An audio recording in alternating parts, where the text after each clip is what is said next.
The sudden departure of the Chargers football team in 2017 created an opportunity in San Diego. There are really kind of 5 key components to our soccer plan. FS investors were first out of the door, offering a 3,000-page initiative that would leverage the stadium site redevelopment to lure a Major League Soccer franchise here. SDSU was initially considering a partnership with FS investors. The school would help pay for construction of a stadium, and there would be land for SDSU to grow. But that relationship soured in the early months of 2017, and by summer, the divorce was official. We decided it was time to move forward. University Athletic Director John David Wicker said the school was interested in more than just a home for Aztec football. There's, another 150 acres of property down there. Everyone wants to talk about stadium, but we also want to talk about a place for San Diego State University, the institution, to grow. Today is a very exciting day for the Friends of SDSU. Friends of SDSU, a collection of school boosters led by former San Diego City Manager Jack McGrory, began working on their own initiative. They wanted voters to have another choice, in this case, Measure G. Measure G will transform the Mission Valley Stadium property into a world-class education and research center. That initiative gives the university an option to buy about 132 acres of the 166-acre Mission Valley property. Measure G calls for the construction of a multi-sport stadium, office space, 4,500 housing units, hotel space, and a promise to build a river park on city-owned land. It was a vision drawn up by a local architectural firm, Carrier Johnson. We're not designing a city. We're not designing an urban landscape.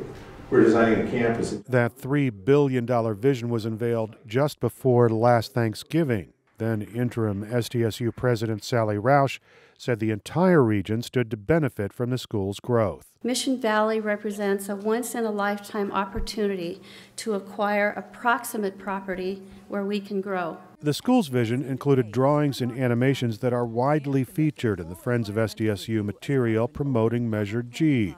In one significant departure from the competing Measure E, the school's plan has far less commercial retail space. JMI Realty's John Kratzer says the plan was drawn up to create a campus feel that served the region. He said it was also conceived to work financially. One of the very first things that Sally challenged me with is the fact that this plan has to be financeable on a standalone basis with no reliance on tax dollars. That plan relies on public-private partnerships.